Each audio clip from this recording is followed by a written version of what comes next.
Welcome back to another live stream. How is everyone doing? Hope you guys are doing well. It is coming to the end of January already. A month in 2026 has passed. But before we go on too far, just want to make sure everything works. Just want to make sure that the microphone is working fine. You guys can hear my voice okay. There's no problem with audio. There's no echo. Am I too loud? Or am I even, is there even sound at all? Just want to make sure that there's no glitches in video as well. Just let me know if the audio and video feed, they're doing fine. I just want to drink some coffee first. Coffee always. Good coffee. Thanks for the feedback, Jari, Bro and Capture, Vapagamuka, and Ethan. Thank you so much. All right, as usual, I'll say hi to people first, and I'll always respond to members first. Members get a priority. If you are a member, your name is highlighted in green, and there's a star badge next to your name. All right. Hey, Terry, how are you? Good to see you here. What's with the question mark, Terry? Is there a question you want to ask me? Terry says, hi, Robin. My first message was meant to say, how are you doing? Well, you can say a lot with just a question mark. Hey, I'm doing great. Have been quite busy recently. Have been pumping more videos. Not pumping, but making more videos than usual because I've increased my production rate and I've published 6 videos so far in January, and there'll be a new video coming tomorrow. If you are a member, you get to see the video already. Members first, right? So yeah, usually I only have like 4 videos per month, but in January we have 7 videos. So in order to keep up with that many videos, I need to ramp up my production to make sure that the buffer is enough for the subsequent months' releases. So I've been very busy. Thank you so much for Capture. Appreciate that. Yumi says, hi Robin, hi everyone. Hey Yumi, good to see you here. Ethan says, let's see some inside knowledge. Hope you're aware, Robin, maybe Panasonic with a global shutter camera. I don't have any inside knowledge. I've never had any relationship with Panasonic before. And they basically never really existed in Malaysia. There was Panasonic Malaysia, but now they are under the camera division, or the cameras and lenses, they're under the distribution of another company. If I'm not wrong, it's Shiro. All right, so technically there's no Panasonic Malaysia. They fall under a distributor, an official distributor. Fun fact, when I left Olympus in 2017, I was poached by Panasonic to be their product specialist. I knew their product specialist back then. Left, right? So he was leaving at that time. He hasn't left yet. And somehow I got recommended to fill in that position as a product specialist, and not just for a Malaysia position. It was an Asia Pacific regional product specialist. Someone in Australia highly recommended me, and I know who that person is. Thank you so much, by the way, for the faith in me. But I turned down that position because I left Olympus, not because I don't like Olympus or there's anything wrong with working for Olympus. I left because I don't want to be involved with the retail industry anymore, the selling camera part, the manufacturing, selling, the overall retail. I want to shoot, right? I want to be a photographer. I want to practice. I want to be able to create art. I want to become a full-time photographer, right? So I don't want to sell cameras anymore. So this is the reason I left. And if I were to take up the job, it means that I'm going back to what I left in the first place, right? So yeah, they did come to me in 2017 or 2018, around that time, 2017, 2018, which is really interesting. So yeah, fun fact. Andrew says, hello Robin, hello everyone, lovely evening today. Very good to see you again, Andrew. How are you? Ryan Catcher says, good evening. I got a really good deal this week. Pick up a Panasonic 45-200 for 225 Australian dollars. It's my first Lumix lens. That's amazing. I think that's a very compact sized lens, and it's also very sharp, right? So have you been shooting a lot with that lens already? Division Street Drum says, good morning Robin from New Jersey. Hey, how are you? Very good to see you here. And Trill says, howdy Robin, on this cold morning, minus 12 degrees, minus 12. My room is 27 degrees. So there's the big difference there. Vapagamuka says, good evening, Robin. Hey, Vapagamuka, very happy to see you again. Yumi says, we have sound and video. Thank you so much. Thanks, Jari. Thanks, Vapagamuka. Thanks, Ethan. Thanks for the update. Thank you so much. Close says, oh, good. Thank you so much. Thanks, Entric. And Barik says, hello, Robin. Hey, how are you? Good to see you here. Jerry says, hi from beautiful and cold Finland. Today is minus 12. On next weekend, it's minus 24. My goodness.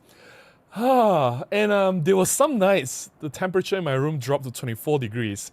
And I already have to wear a blanket at 24 degrees. You guys must be laughing at me, right? This Robin, you're weak. It's 24 degrees and you can't even take it. Anyway, wow, how do I pronounce this? Nick Toluxt. Sorry if I got it wrong. Nick Toluxt says, always love your video and enthusiasm. Thank you so much for the support. Good to see you here. Milo says, good morning. Good morning to you too. Milo says, I got the G9 and the Panasonic 45. Okay, good for you. So I guess you are a macro shooter, since that's the only lens that you mentioned from Panasonic. All right, I'll put a pause on the chat here. I've actually caught up with all the chats. Amazing.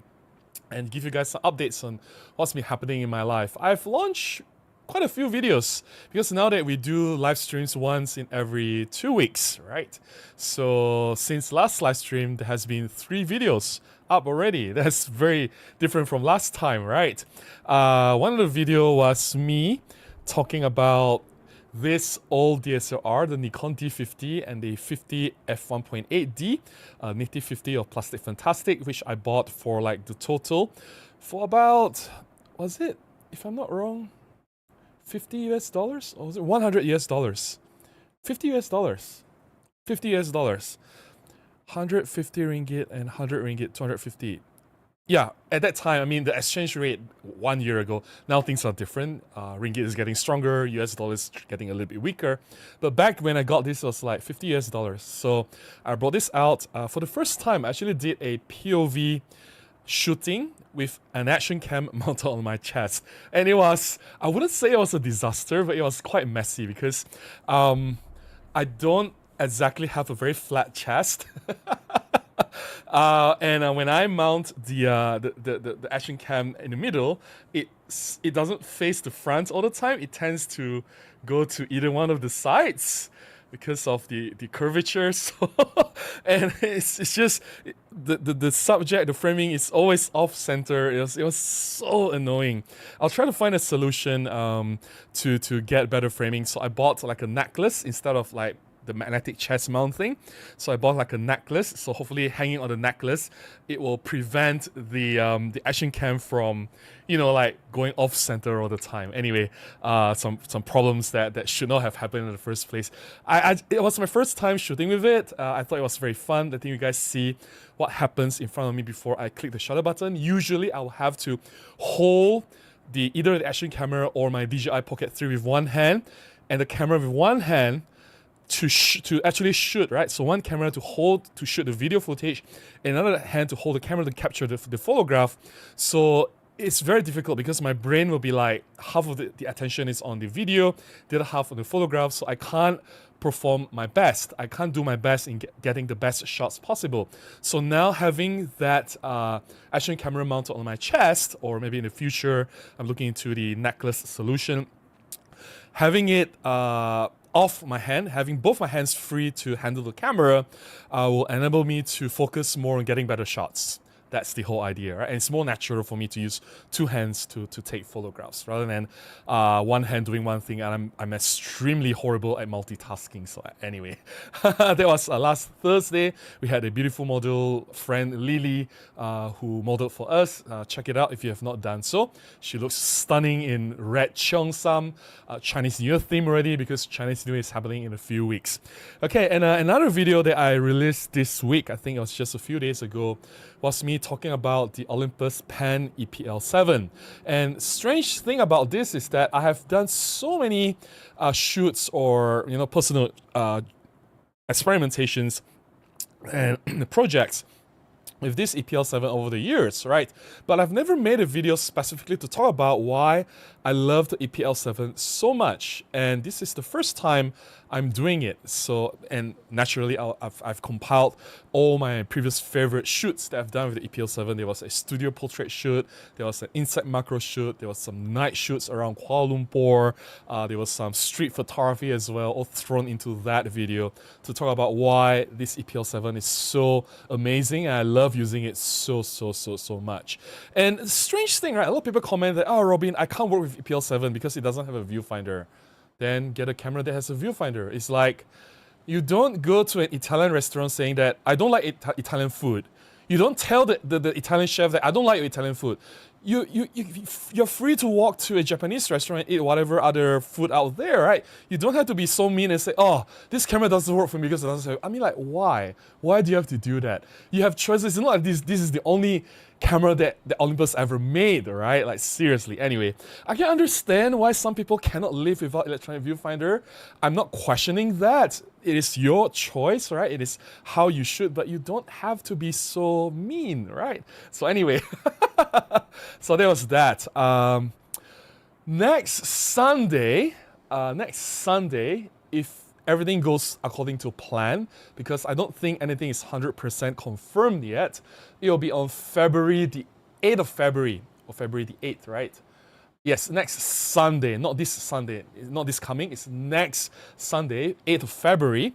I'm joining Rob Track's 8th annual Micro Four Thirds content creators, YouTubers, live stream gathering. So that's a yearly thing that Rob Track is doing. He has invited me to be on his live stream, and my session is on the 8th of February. He hasn't announced anything yet officially. He hasn't posted anything on his social media. I don't think he has said anything on his live streams yet, but the email is pretty much set already. And in the email, I also saw that I'll be going live with Emily from Micro Four Thirds, Jimmy from Red 35, and Peter Forsgard from Peter Forsgard, right? And Marlene, and Marlene as well. So yeah, there'll be 4 of us going live together as guests on Rob Track's live stream on next Sunday. So please join. Once I get the confirmation and the actual graphics to promote and everything, I'll make a proper announcement on my Facebook page as well as on my YouTube's community page. There is a construction happening at a road nearby. I hope it's not too loud. Let me know if it's too loud. If it is, then I have to close the window. But I think the microphone is doing a good job at isolating my voice. This is a dynamic microphone.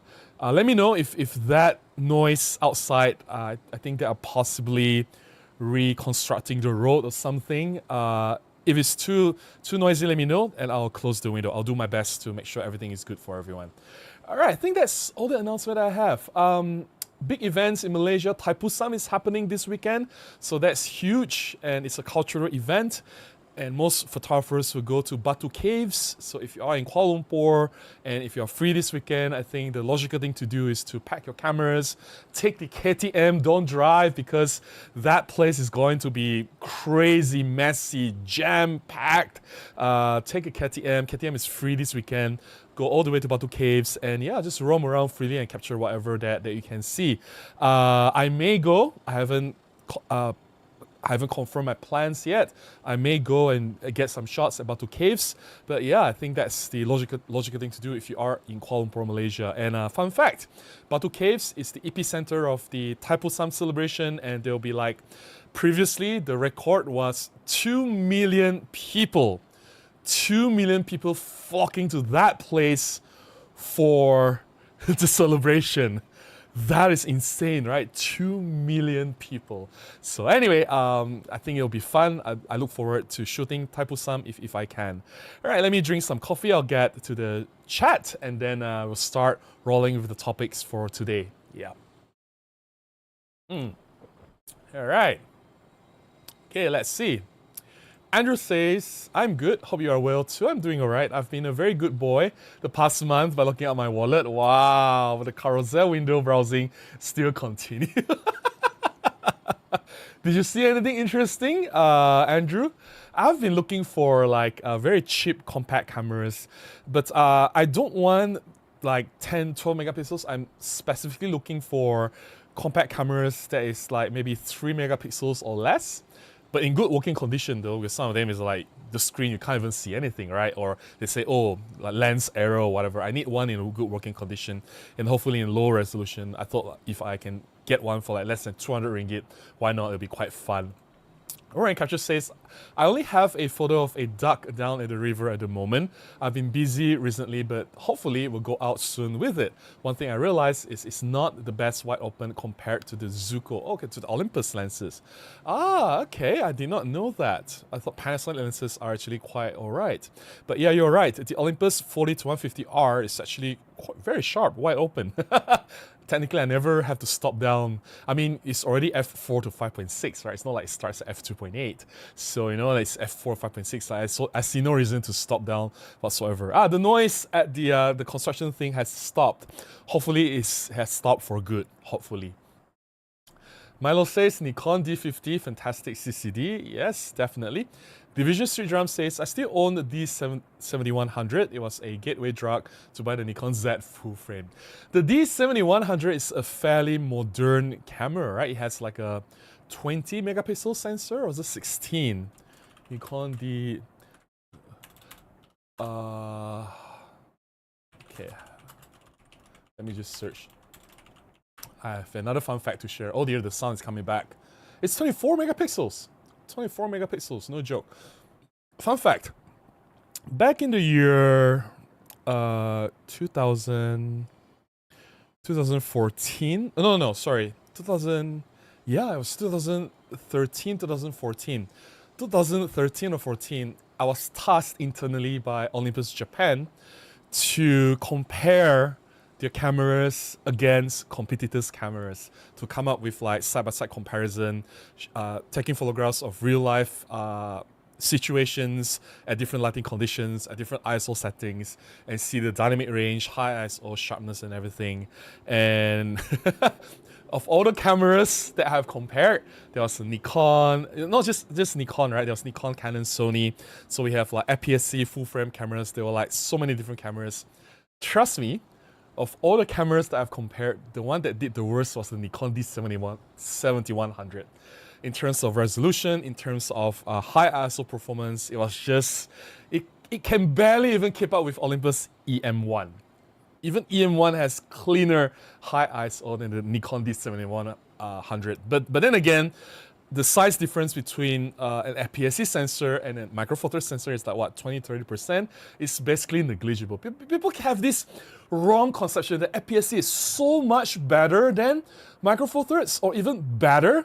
It may be slightly better, but that advantage, honestly, translates to nothing in real life situations. If you're comparing like Micro Four Thirds against APS-C systems from Fuji, from even Sony, Canon, Nikon, APS-C, I'm not talking about full frame, right? Even if there is some advantage, it is technically negligible. I was tasked with the comparison. I have to compile all the photographs that I took myself and made a comparison side by side and submitted my report to Japan. So I know where Olympus stood at that time in terms of Micro Four Thirds performance. It wasn't just me doing reviews for nothing. People always say that, oh Robin, you just use Olympus, right?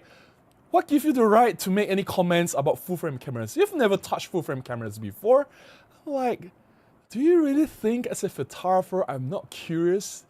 Do you think that I just say all these things because I just make things up? When I say it's good, it's really good because I believe in it, right? And I have actual factual data to back up what I said, right? I was an engineer. I don't make information up. I don't make my claims out of thin air, right? So anyway, there was history. Just thought you guys would appreciate some interesting details from my past. Division Street Drum says, I'm saving to pick up the EP7. I love the 2 command dials. I only shoot manual these days. All right, EP7. I don't know where you are, but EP7 is technically not available in Malaysia. It's not sold in most parts of the world, unfortunately. Gregory says, road construction at 10:14. That is dedication or pure negligence to the residential comfort and peace. Hey Gregory, very good to see you again. Yeah, that could be like a violation of don't know how many rules, right, by the city council, right? So anyway, yeah, it's 24 megapixels, correct. So yeah. All right, let's see. Yumi says, what if Panasonic used the chassis of the S9 and fit some Micro Four Thirds internals? Other than that, they can release a G9 Mark III. Why would they use the S9? The S9 is gigantic. Like, they should have used a smaller camera body to begin with, right? Anthony says, OM Systems seriously needs to introduce an all-new Pan-F style camera. But then again, Anthony, did you read the topic for today's live stream? I mean, I know this is basically a Micro Four Thirds channel, and I talk about Olympus and OM Systems a lot, but I think like if we keep straying away from the topic, the next thing we'll be talking about Leica or smartphone or medium format camera or vintage, retro, I don't know what camera, and a toy camera. I mean, and the next thing we'll talk about motorcycles or fishing or stamp collection. I don't know, right? Like seriously, the topic for today, may I remind everyone, is what will Panasonic release for Micro Four Thirds in 2026? So, Anthony, kindly save your frustration for OM Systems for another day. Thank you. Ethan says, agreed. All right. You guys can apparently talk to each other. No worries. All right. Brian says, I have an EP7 imported from the States from Japan. This isn't, yeah, exactly. It's not available in most parts, right? Yeah. Thanks, Marcos, for letting me know. Apparently, the construction is still going on, unfortunately. All right. Serafin says, it's sad, but I think they are pretty much done with Micro Four Thirds. Yeah, that's another problem about Panasonic, right? Since like it's kind of weird. Not really sure what they are doing really. In the year 2025, they basically released 0 products, right, for Micro Four Thirds. No new cameras, no new lenses. Like, what is up with that? It seems like the message they are sending out is like, we don't care about Micro Four Thirds anymore. And I'm not surprised for you to come up with that that statement, right, Serafin? It's sad, but the thing is they're pretty much done with Micro Four Thirds. Yeah. The Great Vanzini says, good morning. Nikon, I think, went to 20 megapixels after the 7200, maybe. I have no idea. I don't follow that anymore. I know I did some serious comparisons, side-by-side comparisons between a lot of different cameras, Canon, Nikon, Sony, and I wrote my report back to Japan and gave them my honest opinion. Yes, against APS-C cameras, of course, the Micro Four Thirds actually wins. It actually wins. I'm not kidding, but of course, against full frame, it is still very, very, very far behind. I was very honest in my report. Yeah. Azrul says, good evening, Robin. I'm just listening in, not a Panasonic user, but I'm contented with my current gears for now. Thank you so much, Azrul, for being here. I think the important thing here is to acknowledge the importance of Panasonic in the ecosystem of Micro Four Thirds, because you also use Micro Four Thirds, or at least I assume you still use Micro Four Thirds, right? The last I checked, you have the OM1 Mark II and several lenses, 12 to 100 if I'm not wrong. So Micro Four Thirds will not be here today without the massive contribution from Panasonic. We're talking about 50-50. 50 from Olympus, 50 from Panasonic. In fact, it was Panasonic that started the ball rolling. They launched the first Micro Four Thirds camera, which was the Panasonic G1. They started the first mirrorless camera in the world. It was Panasonic. And they continued to push innovation. They continued to try different things. And in terms of technology and trying things, I think Panasonic is more daring compared to Olympus. Olympus is staying on the more conservative side of things, when Panasonic is a bit more adventurous. And we have to thank Panasonic for where Micro Four Thirds is today. Without them, there is no Micro Four Thirds. So when they started to go silent, especially last year in 2025, they did not launch any new product. It is worrying, because a huge part of Micro Four Thirds just went AWOL, right? So that is a concern. I hope you see why this is a huge problem. Division Street Drum says, I would like to see a new GX series camera, and the GX9 is great but could use an update. Yeah, it's been a while, right? Like what, 6-8 years since the GX series cameras? I think it definitely needs a big update. Definitely, I agree with that. Andrew says, speaking of small digicams, last month I got an early 2000s Casio EX-S3, an ultra compact 3.2 megapixels card camera, obsessed with its extreme slim size, and the photos are pretty decent. Yeah, those are the things that I'm looking for. But then again, if I can find one, the price is usually like 400 ringgit, 500 ringgit for decent condition. Those selling for like 200 ringgit or less will have like black screen or lens got stuck or something, right? And I'm not willing to pay for more than 200 ringgit for such an old camera, right? So that's just me. I'm rambling on. Yeah. There is still quite a bit of rumor floating around that LX100 Mark III might be popping up. Yep. Yeah, it's been a rumor all this time, right? Yeah. I'll for you to remember that we have one Mark II. It was just a few weeks ago, right? You said you were shooting a show. I remember you were shooting like a conference in KLCC. Yeah, I remember that was not easy. It was quite dim. Or maybe it wasn't KLCC, sorry. Maybe I got mixed with my own job. And yeah, you were struggling with it, right? And then I recommended using slow shutter speeds, and that helps. And I recommended using brighter aperture prime lenses. So anyway, that was a few weeks ago. Yeah, Ryan Capture says, I just hope someone uses the 47 megapixels this year.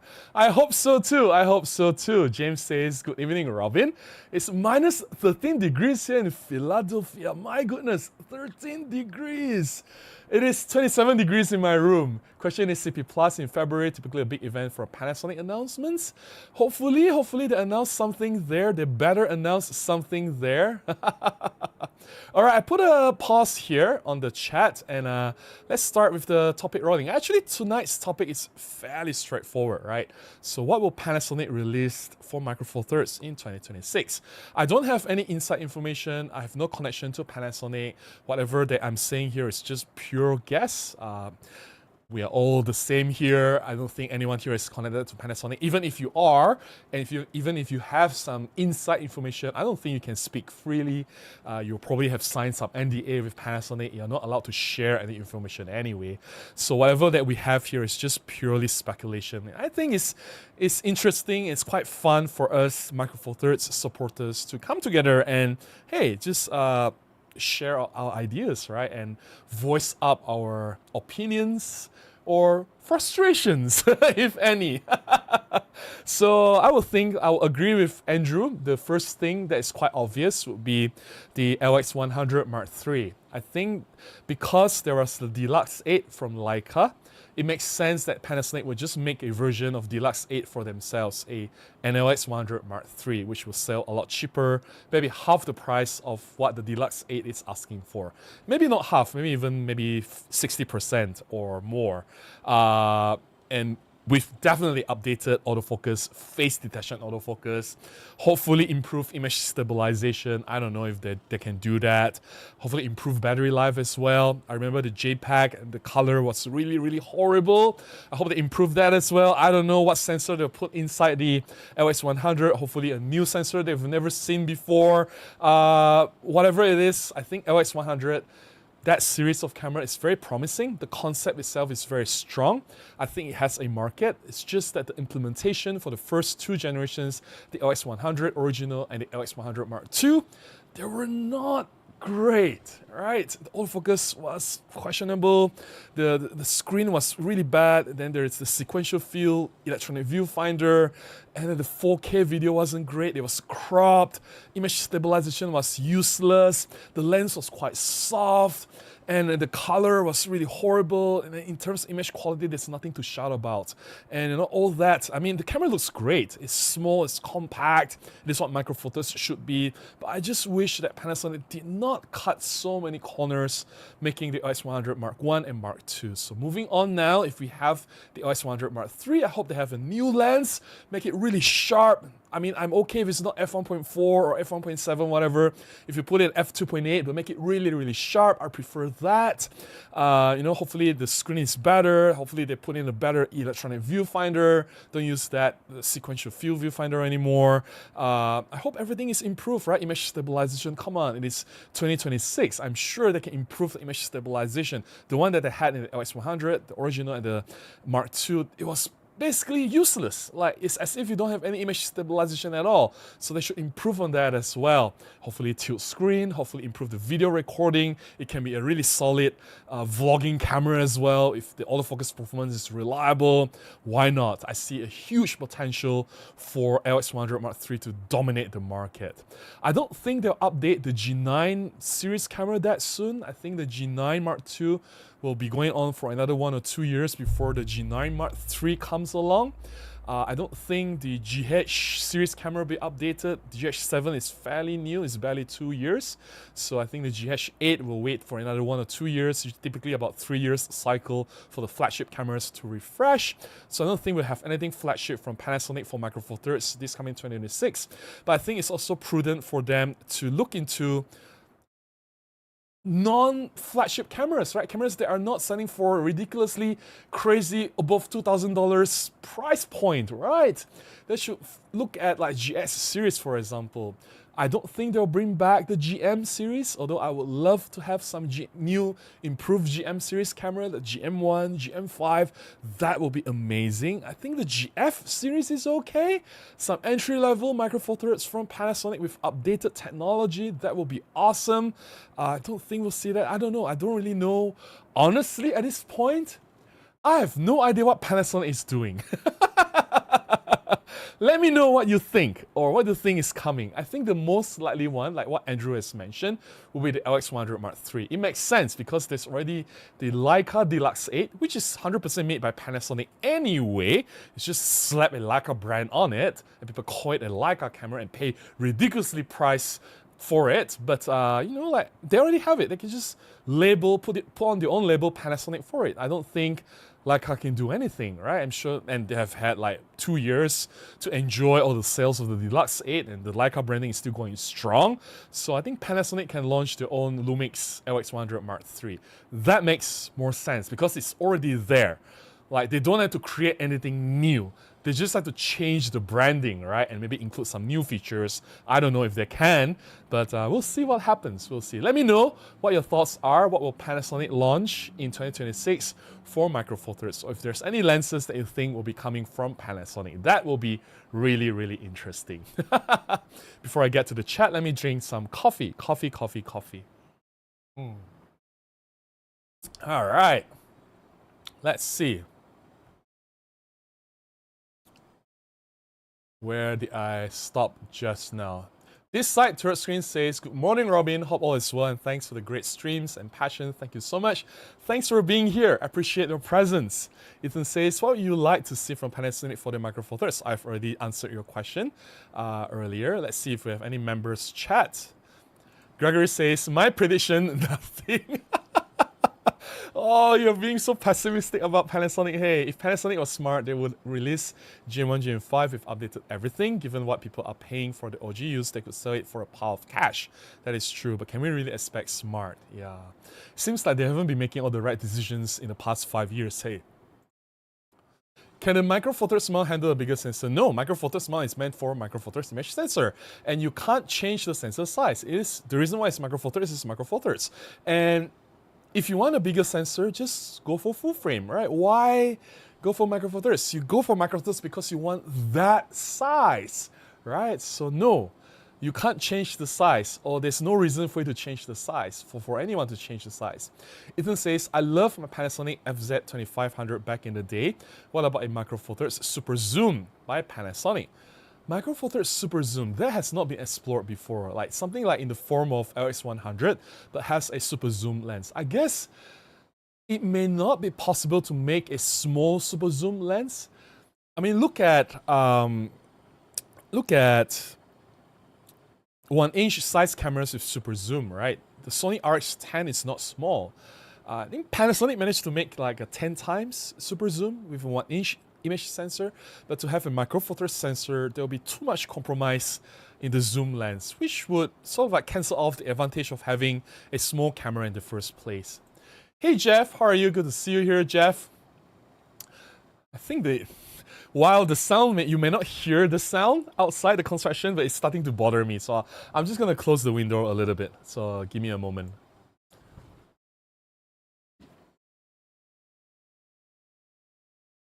All right, I'm still here. I'm back. All right, so I've closed the window. So hopefully that improves things. Anthony says, I'm more unsure about Panasonic bringing out any new Micro Four Thirds camera. They have not really bought any new full-frame camera out either. Not sure what's going on with Panasonic.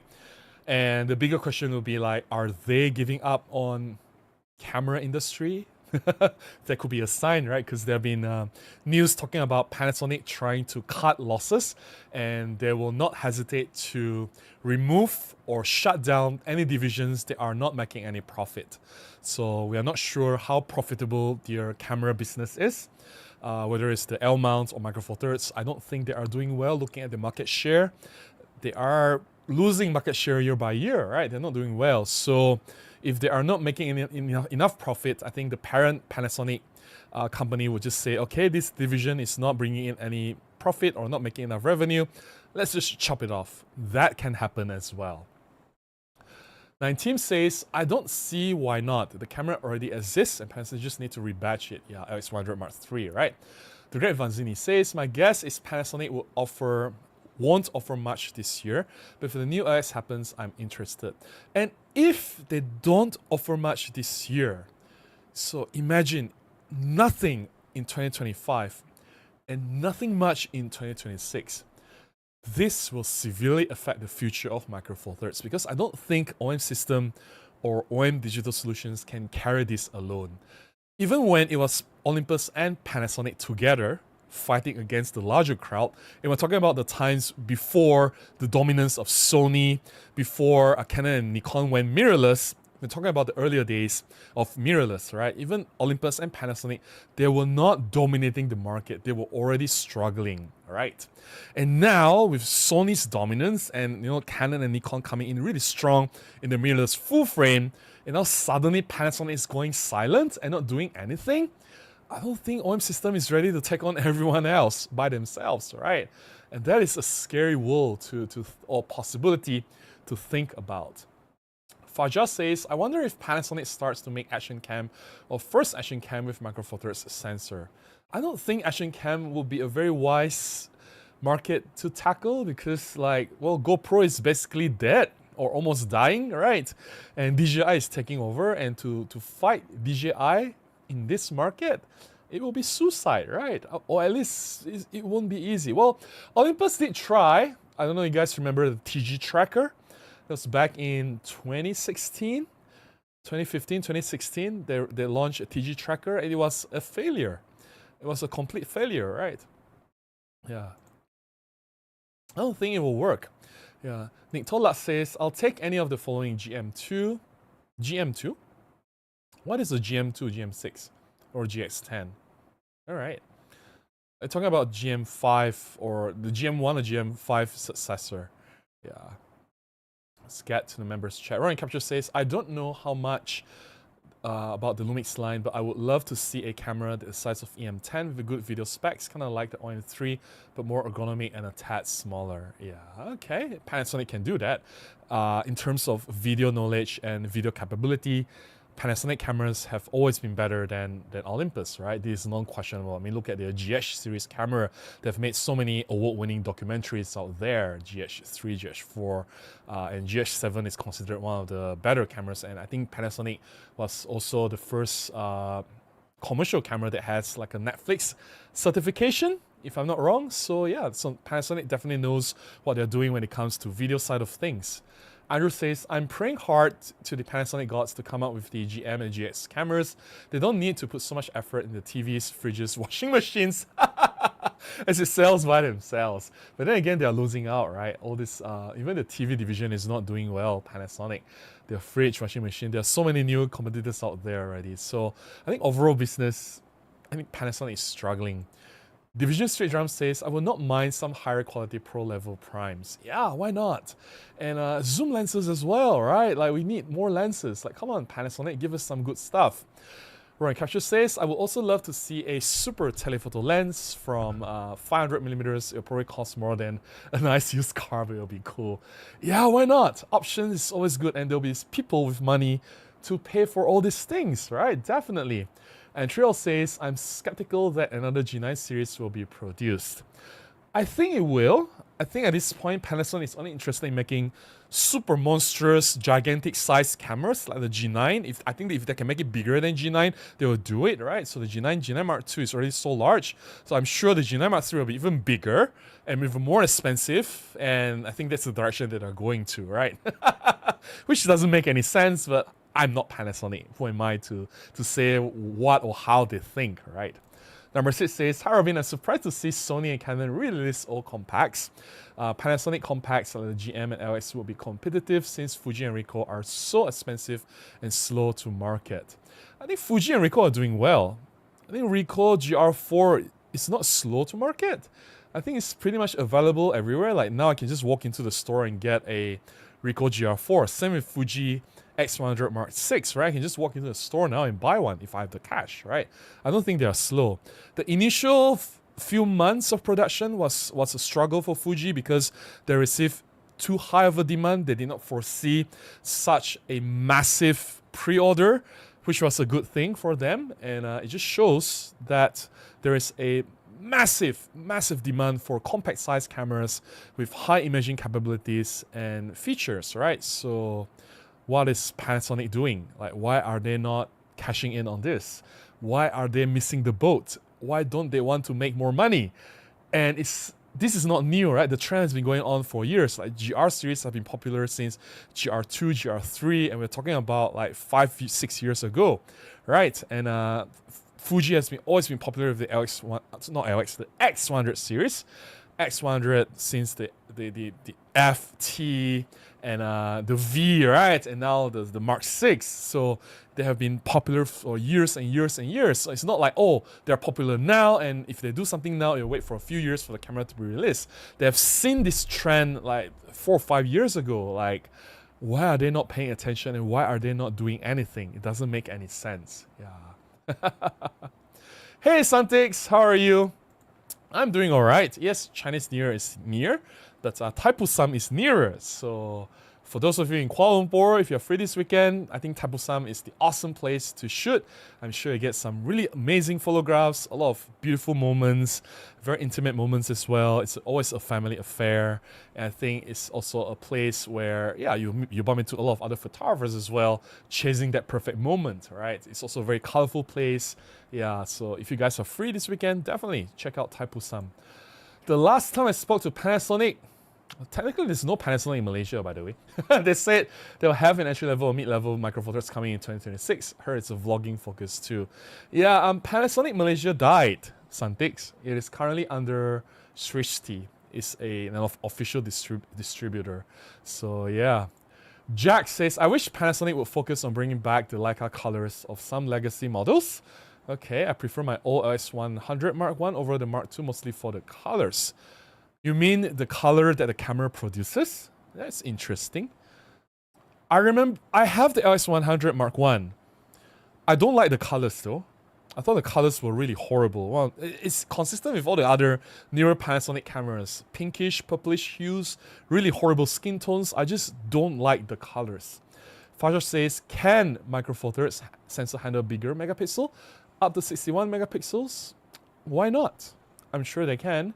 Jet says LS100. Yep. Ethan says, if Panasonic decided to sell the camera division, which camera company would you like to see take over? I think they'll just shut down the division. I don't think they'll sell it. I don't know. Probably Sony will buy it. Because Sony is big enough, they have more cash than anyone else, right? Yeah. Looking forward to KL car-free morning. I thought KL is always car-free every Sunday morning, right? Certain parts of the cities, because they close off the roads for people to run and jog, right? And cycle. So it's always car-free in the mornings on KL. So yeah. Alright, I've called out the chat. Let me drink some coffee. Drink some water, actually. Let me drink some water. Water is a bit far away. So, where is that?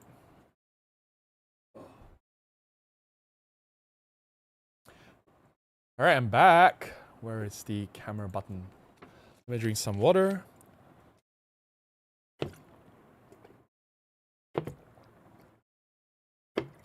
Gotta stay hydrated, hey. And coffee.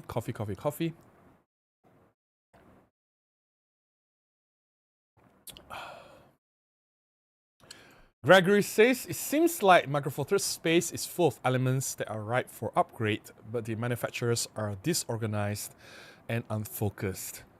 And it is not like they don't know what the customers want, and it's not like they're not aware of what people are telling them, because I believe their loyal fans are constantly giving them useful feedback.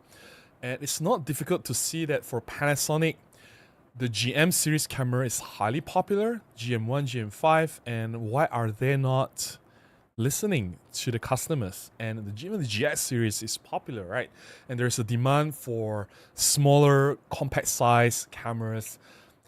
I mean, just look at Ricoh GR series and Fuji X100 series, right? There's a demand for these cameras, which I think Panasonic is capable of doing.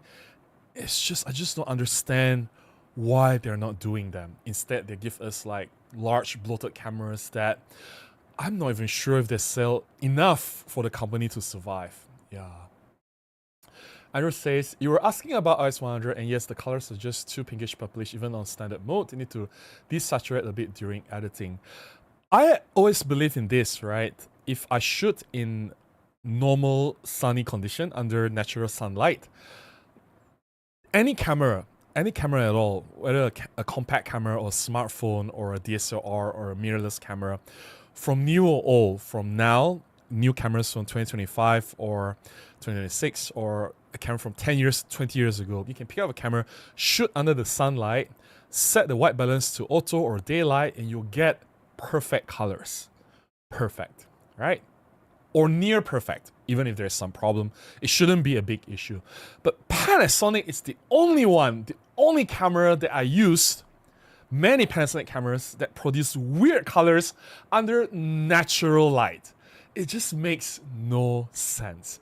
When I shoot under sunlight, I don't expect myself having to edit the photographs later. You get what I mean? If I have to, something's very wrong with the camera. Ooh, the sound of the construction has stopped. I hope it stopped for good, and I'm gonna open up the window because it's getting a little bit stuffy here. Alright, hopefully it's okay now. Gary says, coffee is mostly water. Scientific studies have shown this. It is, Gregory. You're not wrong. Ron Catcher says, if Samsung can squeeze 200 megapixels into a tiny sensor, I think OM or Lumix can fit 60 on a reasonably sized sensor. Correct. And maybe Samsung should start making Micro Four Thirds sensor, right? Why not? Yeah, somebody says Panasonic. Saw to them during last YL camera fair. Yeah, it's technically Srishti. Of course, Laksa Santix. Why not Laksa? Yeah, Sarawak Laksa. I don't have enough A's to put Sarawak. I have 2 more A's, so I may have to shorten Sarawak. But if I put like S, W-A-K, people will say, what is swak? It doesn't make sense. So I'm running out of vowels or letters to construct the entire thing. So just Laksa. Jack says, I didn't like the X100's colors as well, using Lightroom RAW processing, but found it different camera with Capture One. I am using Capture One. I've always used Capture One for the past 10 years, and I still don't like the colors. Dave says, hi Robin, maybe some new compact camera like the LX series. Yes, that's what we talked about earlier. I see somebody here agree with me. Some bloggers are still buying Canon G7X new, so why not? Yeah, it's like, you know, it's strange, right? There is clearly a massive demand for such cameras, and they just don't want to make money for whatever reasons, right? Nitolat says, what specs do you want to see Panasonic GM1 Mark II? I'm okay if it doesn't have an image stabilization because it's so small, but better screen. That screen on the original GM1 wasn't great. Face detection autofocus. At least a 20 megapixels new sensor. Faster processing to be able to use electronic shutter and burst, right? And yeah, pretty much that's it. I don't have high demands. So you have improved autofocus with face detection. You have faster burst rate. You have better video capability because of the new sensor. New sensor also have better dynamic range and high ISO performance. I'm happy with that. Better screen, of course. The old screen wasn't that great for whatever reason. Jaga says, hello, I'm from Japan. Hey, how are you? Good to see you here. I want a small camera with a multi-aspect ratio sensor. Anyway, enjoy your copy. That will be LX100, right? But then again, like, we don't know if it's gonna happen. I mean, if it's to happen, why hasn't it happened already? They could have made it happen 1 year, 2 years, 3 years ago, so why wait until so long? And the entire year of 2025 is just silent for Panasonic, right? Yeah. Penang Laksa. I don't hate Penang Laksa. I enjoy it. Actually, every time I go to Penang, I eat it. I think it's not fair, it's not right to compare Penang Laksa and Sarawak Laksa. I think they're both completely different things. It's like you're comparing like you're comparing a cat and a dog, right? That's just complete, or a cat to an orange. That's so different, right? But having said that, Penang Laksa is more on the you can eat it, but it's not something that you can eat a lot because it is quite strong, right? It's very sourish. It's like it has that kick, right? It's not something that you eat for a full hearty meal, if you get what I mean. But Sarawak Laksa is different. Sarawak Laksa has been branded the breakfast of gods by the late Anthony Bourdain. I'm not kidding. If you look at Anthony Bourdain, the famous celebrity chef, he literally said it. Sarawak Laksa is the breakfast of gods, not Penang Laksa. No offense, I love Penang Laksa as well, but there's just something about Sarawak Laksa that's just so wholesome, that's very filling, very satisfying. You don't get that satisfaction when you eat Penang Laksa. I enjoy Penang Laksa. I'll eat a lot of Penang Laksa when I go to Penang. I never miss it. I love it. But there's just that satisfaction with Sarawak Laksa I don't get. Yeah. And if you have eaten it, or if you have eaten the good ones, or the one that Anthony Bourdain suggested, which was at Chin Hui. No, not Chin Hui, sorry. It's Chun Hui. Chun Hui coffee shop next to the Grand Continental Hotel. That's where Anthony Bourdain said that's the breakfast of gods. Then you will understand what I said. Hey, I'm not the one who said it. It was the late Anthony Bourdain. Go and find his ghost and argue with him, Andrew. Daniel says, what about the GX series? I love the GX8, but it's long in the tooth. Yeah, but like, if they were to bring it back, like, wouldn't they have done it already? I'm not sure. Like, seriously, it seems like I don't even know what they're doing, right? I would love for them to bring back the GX series. I said in my GX7 video recently, I think it was 2 or 3 weeks ago, I said, hey, please bring back this camera, the GX series, right? I think there's a market for it. I think it looks beautiful. Why not? It just doesn't make sense that they just don't do anything for it, right? Dave says, I still own Nikon D70S in 2006. I chose it over Canon 350D, mostly because of its comfortable grip. The same about D50. All right. I think D50's grip is okay. It's not like the most comfortable grip that I've held. I've had other cameras with better grip than this. But yeah, it's all right. It is, I guess back then you don't have that many choices, right? It's between this or Canon 350D, so maybe this was better than the Canon 350D, of course. I've never used the Canon 350D, by the way, and I would love to try one if I can. Gregory says, coming soon, Robin Wants Food channel. I do have a vlog though. Gregory, you are aware of that, right? And I have a lot of like food content there as well. Why I started thinking of Kolomi? Because Kolomi is awesome! Anyway, and it's extremely oily as well and very unhealthy. Laksa sounds like gumbo, many different things, but the best is the one that makes. Alright. Laksa is not many different things, but it's just a type of noodles, right? Soup noodles, a type of soup noodles. So yeah, let me read a few more chats and then we'll get to the photo sharing for tonight. David says, hi, greetings from Germany. Hey David, how are you? Good to see you here. Hope you're doing well. Fajar says, maybe Panasonic prefer to make full-frame compact like Sony RX1R than LX100. If they want to, then why have they not made any? Like, they can. Like, if that's the direction that they want to pursue, it's not wrong. I understand the appeal of a full-frame compact. Then do it, right? But they have not. And I don't think there's any indication that they are making anything of that sort. The Great Vazini says, I just looked Laksa up. Oh my god, I want some.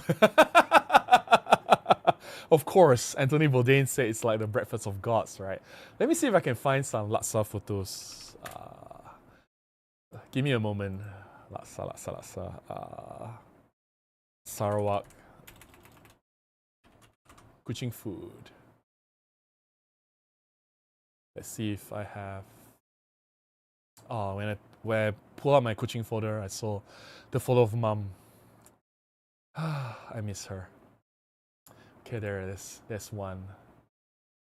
Download. Let me see if I can find any more. Give me a moment, guys. Kuching 2021. Any laksa here? Kuching.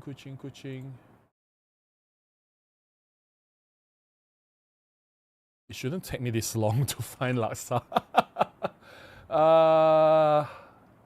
Kuching 2021. Or more recent trips. Kuching. Right, it should be something here as well. Anyway, I'll just show that one. Give me a moment. Where is it? Download.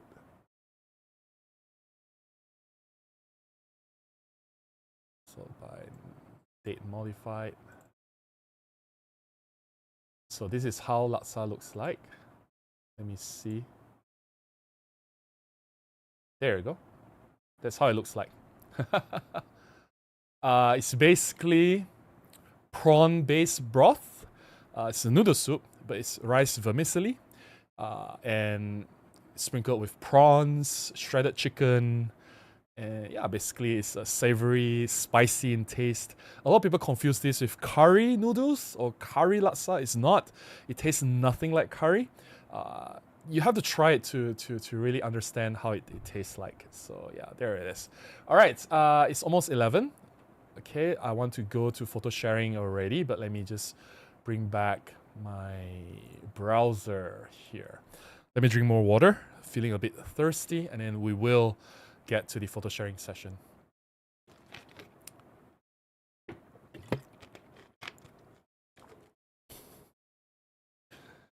Some coffee left. So the first set of photographs were shot with this old camera, the EM5 OG, the first OMD camera from Olympus. And mine is still working, mine is still alive.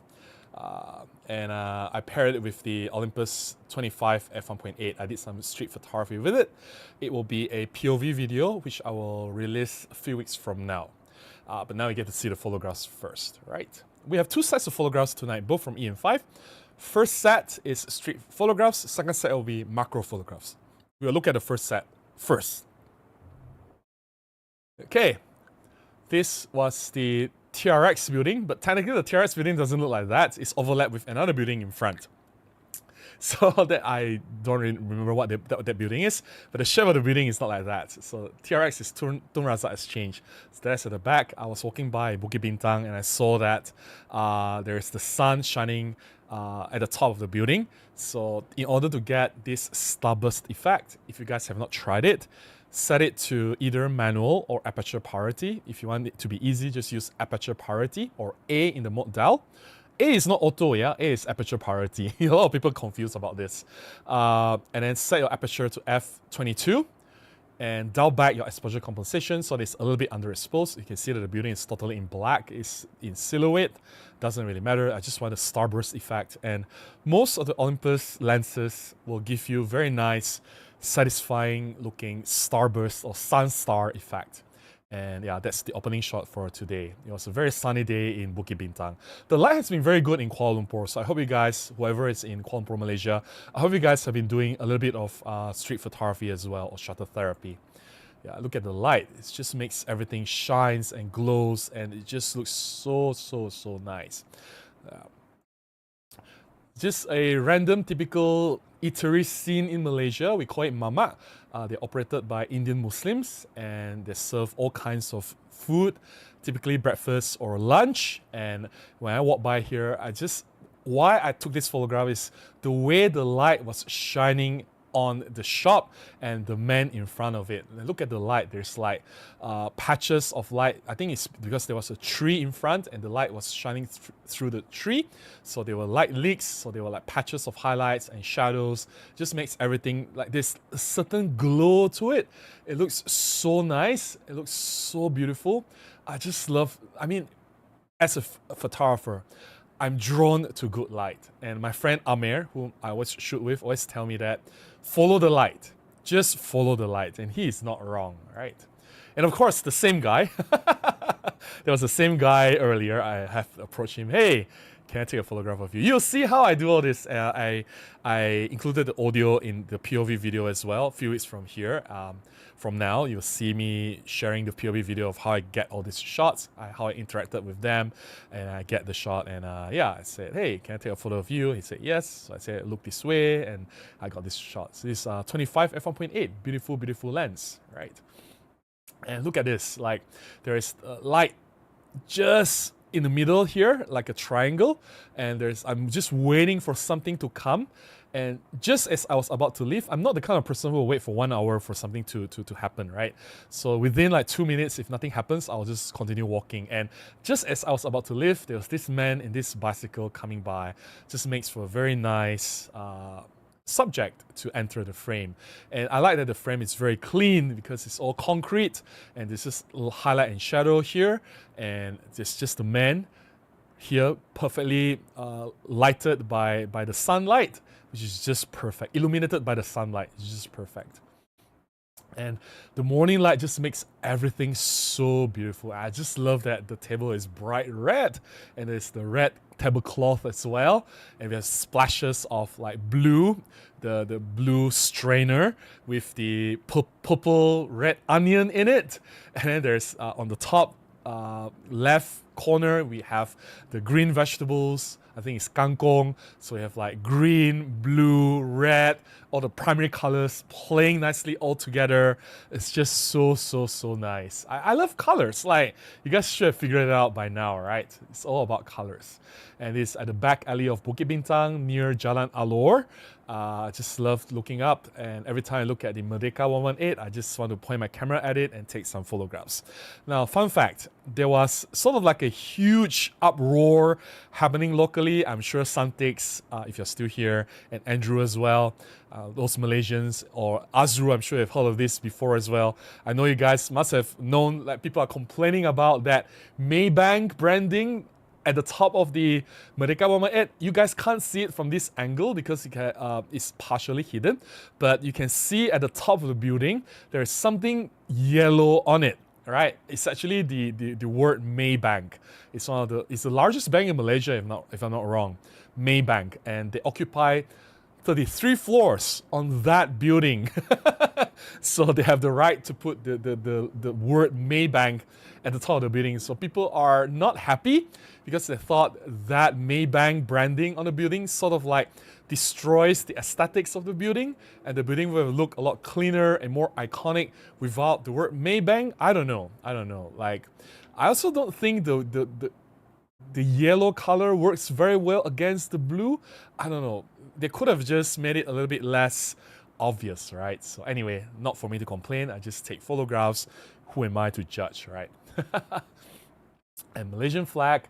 Now, this is a very popular apartment in Bukit Bintang where a lot of photographers will come in and photograph, which is, I'm not saying it's wrong.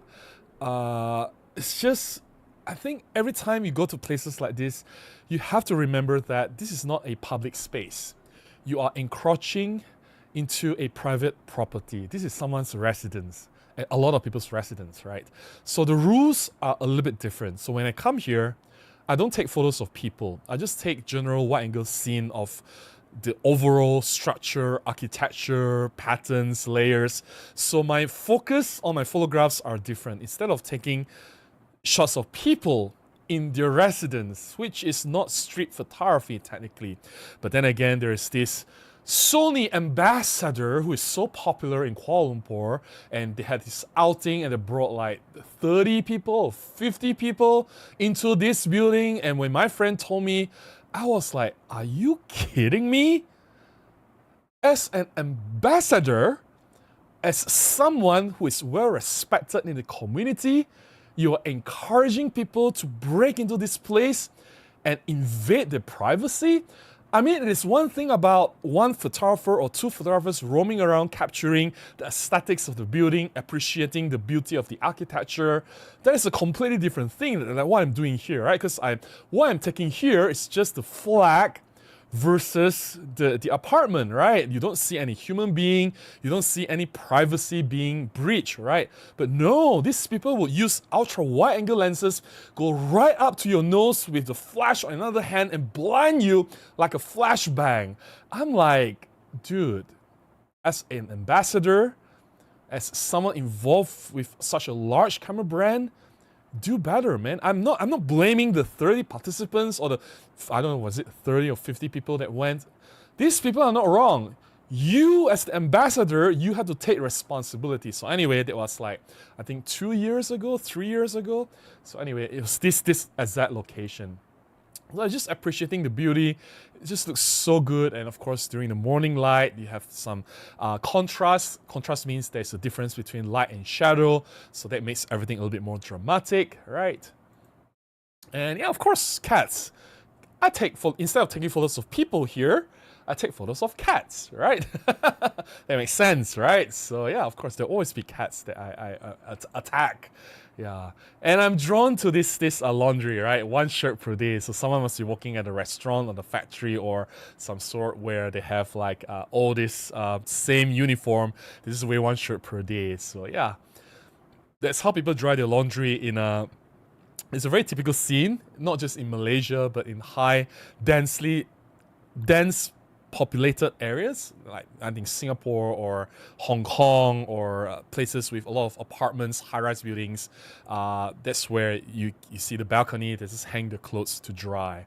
So yeah, it's a very typical scene. Just another photograph of that place, which I find very, very interesting. The shape of the building, I mean, I was from an engineering background, I was a civil engineer, so I do appreciate certain building designs, and this particular building is very unique.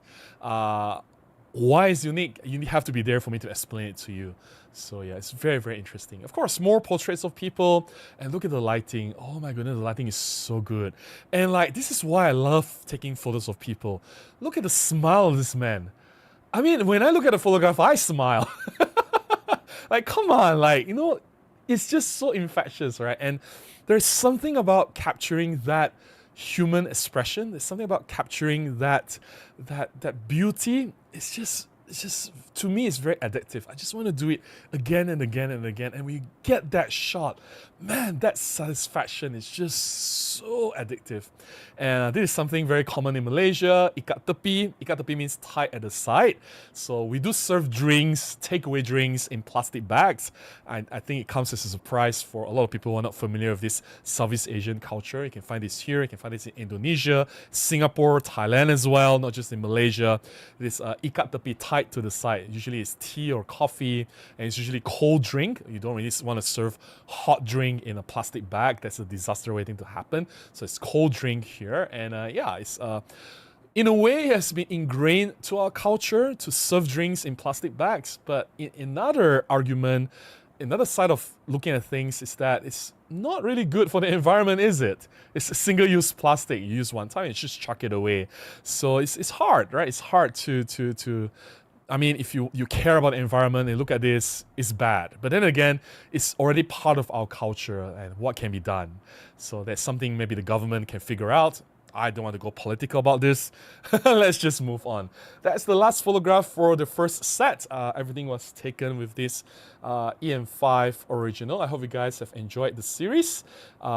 I'll release a full video with these same photographs in a few weeks, talking about using EM5 for street photography. It's a POV video. Again, I mounted the action camera on my chest, and this time I got better. I guess it was the second video that I made, so I got better at framing. So things are more centered this time compared to last week's video of me shooting Lily using the D50. So my POV video with this EM5, I hope you guys will look forward to that.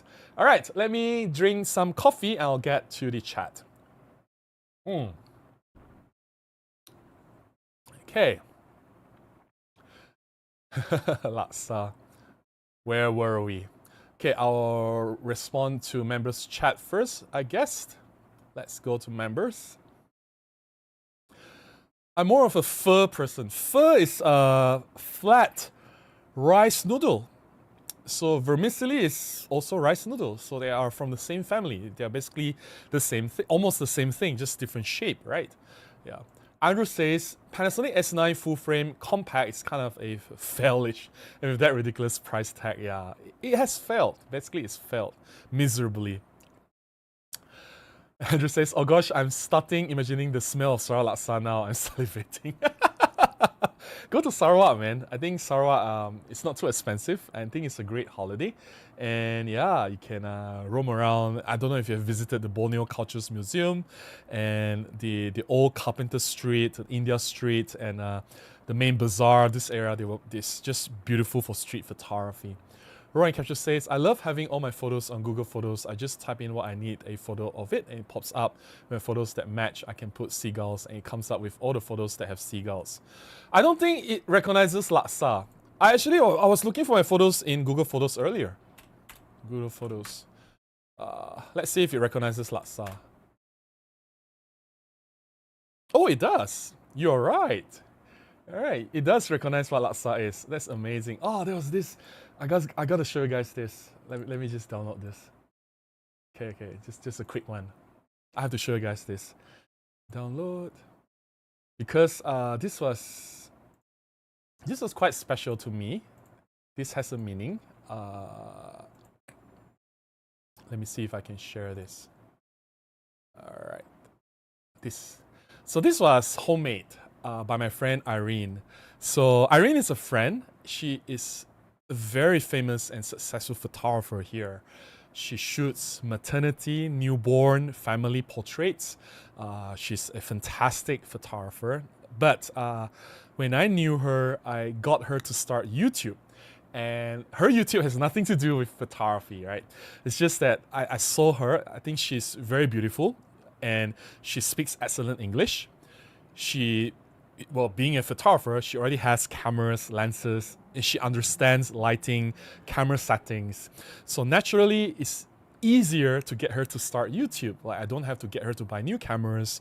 And the only thing missing was microphone. And then she suddenly whipped up her Rode wireless microphones. And she's like, oh, the company gave her the microphones to make videos during the pandemic to do like, to share trainings or do things because during the pandemic, when we were working, everything is on video, right? And you need better microphone. So the company actually gave her Rode microphone.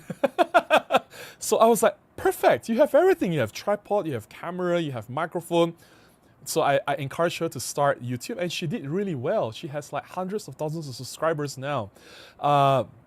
So whenever she can, she will cook for me, and she even delivered this to me. So this was what she delivered to me during the pandemic. Well, I'm not even sure if it was during the lockdown. So she delivered the food to me, and it looks so good. And I use this lighting, the lighting that you see now, lighting me on this table. Like I clear everything up, put a bowl on it, put a lighting on it. I took this photograph. It was amazing, like crazy. This was taken with, if I'm not wrong, EM1 Mark II. Before OM1 was released, by the way. This was way before OM1. EM1 Mark II and 12 to 40 f2.8 Pro. So anyway, yeah, just want to show this with you guys quickly. Let me bring this back. Yeah, Rowan Capture, I do that all the time. All my photos are on, well, technically Google owns my life, right? YouTube is owned by Google. I'm on YouTube. I've been a blogger since like, I don't know, 20 years ago now. And Blogger is owned by Google. All my photos are on Google Photos. Basically, Google owns all my photos now. I'm also using Google Drive actively to deliver my photographs to my clients. So, and I use all Google products, Google Maps. I'm on Android. My phone is a Google phone, right? I use Chrome as my browser.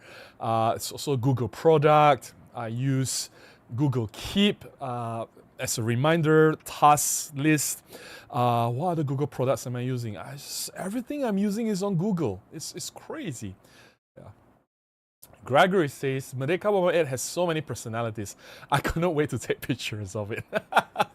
It's everywhere. You can see it everywhere you go. It's crazy. And everywhere you walk to, there's like a new way to compose it, right? You'll see it very, very soon. Ryan Catcher says, I always plan based on light. I use an app called PhotoPills, and it shows the light conditions at an extra location so you can get there at the perfect time for golden hour or any lighting that you want. I don't think it works. In Malaysia, you think, oh, the lighting is going to be good at this time, right?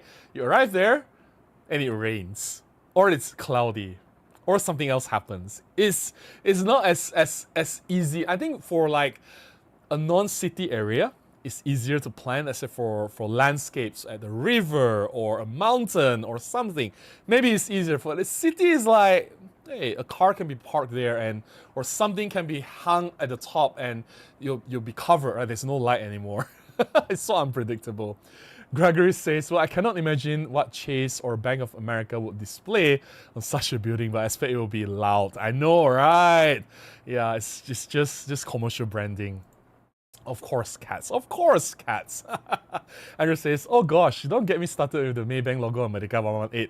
Thank goodness the view of 118 from my house balcony, the logo is at a hidden angle. See, guys? See, I'm not the only one talking about this. See, guys? Yeah. Gregory says, I remember buildings in Singapore built around a central shaft to produce airflow. It worked, and as a bonus, helped dry clothes. Yes, yes.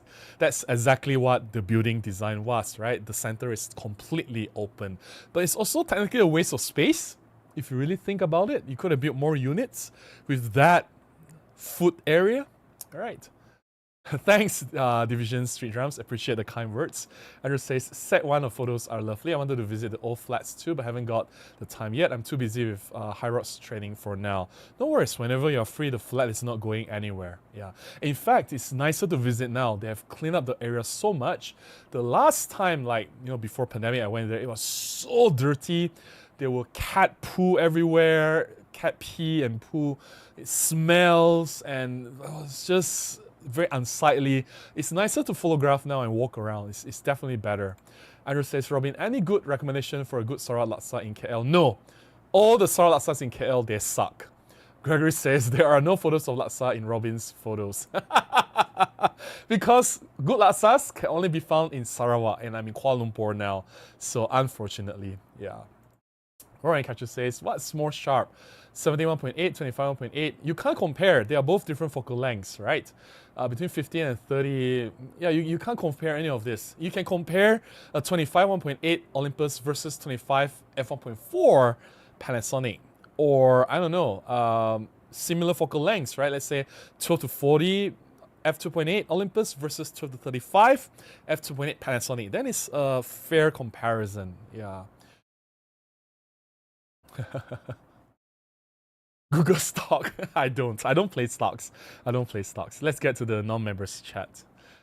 Jack says, I would agree your IS100 images were crummy, but years on, the IS100 images don't have the funky colors yours did.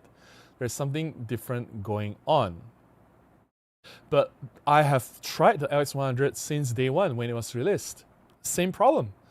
It's not like only now I have the LX100. Like the first time I tried it, you can check my blog. I got myself a Panasonic LX100. It's December 2016.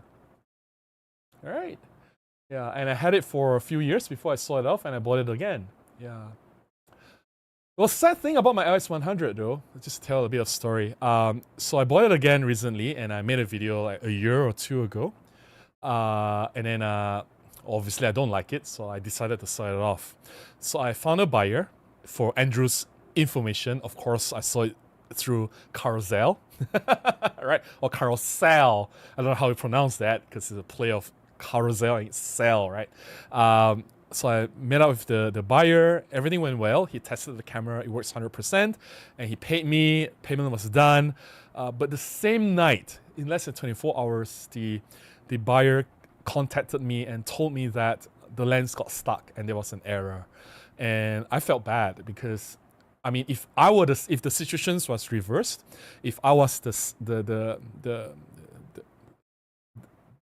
if I was the buyer, right, instead of the seller, if I bought the camera and it malfunctioned, I would feel really bad. So I told the buyer that, okay, let's meet up tomorrow. Give me back the camera. I'll refund you 100%. That's what exactly happened. So I still have the faulty LX100, which is a brick now, which is kind of sad, right? So like lost a bit of money there, but it doesn't really matter. So anyway, yeah. Right. Next, chat. Chuck says, first time seeing you in 2026, so Happy New Year. Happy New Year to you too, Chuck. Hopefully 2026 will be an awesome year. Fajar says, laksa Indonesia made to instant noodle variant? Alright. Yeah, but Indomie is so good though. If I'm in Indonesia, I just eat Indomie. Jack says, I miss good laksa, but a good old plate of nasi or mee goreng does me fine. Alright. Alright. David says, I've been thinking about getting a camera to get into the world of photography. What do you think of Sony a6000? No image stabilization, no go for Robin. Get an Olympus EM1 instead. The Great Vanzini says, the colors really pop nicely in these street photos. It's all lighting. It is all about lighting. And if your lighting is not good, just forget about it. No matter how you shoot, your photographs will come out bad. And even my friends say, oh, it's okay, I shoot black and white. I'm like, are you kidding me? Black and white with no contrast is still bad black and white. Anyway, he's an expert in monochrome. So who am I to question him? So anyway, whoa. How do I pronounce this? I'll just call it Advo. Advo, if Micro Four Thirds is going to die, which camera brand would you then use? I would still use Micro Four Thirds. I don't think I'll switch. I'll still continue to use it. Just because the brands, or let's say Panasonic and Olympus system shuts down, just doesn't mean the camera will stop working, right? But I will slowly transition to something else. It doesn't really matter though, like whether it's Sony, Canon, or Nikon. I think any of the cameras can get the job done today. Priority will go to a camera that has smaller lenses, or if there are smaller lens options for any of the cameras. Yeah. Fajar says, I often see the tower in Malaysia street photography group in Facebook. Yeah. The Merdeka 118, right? That's the second tallest building in the world now, after the Burj Khalifa in Dubai. Right. Sunday says, don't rate people's apartment with cameras. You're not a SWAT team. Exactly right. Like, tell that to the Sony ambassador. And I don't know. I don't want to say bad things about people, but I have to call out the things that you did, right? If it's wrong, right? Yeah. I don't know. So many Bruce Gilden wannabes in Malaysia, and I don't get it. It is so like, okay, I understand if you love the style, but I think there's a fine line between art and respect. Like when you're dealing with people, always choose respect, right? Like don't do stupid things. Yeah. Okay, let's see. I think I've caught up with the chat already. You guys are talking to each other. No worries. Okay. Let's put a pause here. I'm gonna drink more water. A bit thirstier than usual. Maybe I ate too many salty food.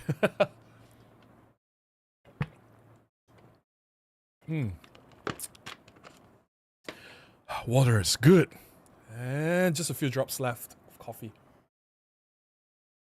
Now, second set of photographs. This will be interesting. So, the second set of photographs they were taken because I bought a new flash. Finally, I've used the same flash for, I think, at least 15 years. Since before I worked for Olympus. I started working for Olympus in 2013, right? So I got the flash before 2013, which means it is already 2016, right? So I got it for at least 15 years. 15 years, yeah. And the flash is still alive. But it is showing signs of problem already. And I don't blame the flash. Come on. And I used flash a lot in my earlier days doing weddings and events and all kinds of photography. And all my macro photographies, I use flash 100%, right? It's showing signs of problems already. Sometimes it doesn't start up. Sometimes the flash will misfire. And it doesn't matter. I mean, it's old, right? So it's time to look for a new flash because I do need to use the flash for some of my jobs. So I found this flash. I will not tell you what flash I use, because I made a video to talk about that flash. which will be published a few weeks from now. So you guys just have to be patient. But amount of the macro photographs, all of these photographs I'm about to show you, were taken with this new flash that I bought. And for whatever reason, I chose to use the EM5 that day. Maybe because the batteries were fully charged. Sometimes the decisions of choosing which camera to use were based on whether the batteries are charged or not. So just coincidentally that the batteries were fully charged, so I brought the EM5 out with obviously the Olympus 60 f2.8 macro, which is inside my dry box. I'm not going to bring it out. You guys just have to imagine it being in front of this EM5 camera and the new flash, which I will not tell you which flash it is. The answer will be revealed when you see the video a few weeks from now. Okay, so the photographs sharing will be, yeah, here. Let me just change the Windows screen. It will be here. Okay. Before I get into full screen, I just want to show you the information. Like, I'm not kidding. I'm using the EM5, all right? I know it's very small here. There's no way for me to enlarge this. This is the EM5, 16mm. This was shot at f8. 1/250th of a second, ISO 200. It did not say flash was used, but yes, flash was used, definitely. So I'm going to go full screen now. This was taken at the park nearby. It's just 5 minutes walk from my place. It's also the place where I film all my talking head videos. So you guys are very familiar with this location already. Fun fact. I also mounted the action camera on my chest. I'm making so much use of that new action camera that I bought. It's the DJI Action 4. I bought during 12/12. I got it for like 700 ringgit. I waited for it to drop until 700 ringgit. That's like less than 200 US dollars. I waited and waited for it to drop, and I have been using that action camera for so many of my shots. So yeah, this video will be out a few minutes from now, but you get to see the photographs first. This is the red cotton red stainer bug. Red cotton stainer bug. Red stainer cotton bug. I don't know which one is it, but yeah, it's a cotton stainer and it's red. So yeah, look at that. 100% is this. This is 100%. If I zoom more, then this is more than 100%. So you can still go in further. Well, bear in mind that this is a 16 megapixels sensor and it's already been cropped, so not much room for other things. So red stainer cotton bug. Dragonfly, of course. Look at the details. This f8, I think. f8, yep. Look at the detail on the dragonfly's eyes and the front of the face. Yep. I think when you see the video, you understand why I don't do focus stacking. Everything just moves. Everything just moves. It's crazy. So yeah. Orb Weaver spider. Yep. Look at that. Look at the details. It's amazing, right? 60 f2.8. Such a nice lens. Orb Weaver spider. This was interesting because when I look at it, it's just white. It's a patch of white with my eyes, right? I have to go really close to really see that it's a spider, or else it's just like a white leaf. So the question was, why is it white? That's the first thing that I asked myself. I mean, whatever that is, it's supposed to be green or yellow or something, right? It's not supposed to be white. When I saw it's white, I knew that that is not normal. That must be something else. And I took a photograph like, oh my god, it's a spider. I would have missed this. Like, seriously, it doesn't look like anything. It just looks so normal until I pay close attention. Like, oh, it's actually a spider, an Orb Weaver spider. So very interesting.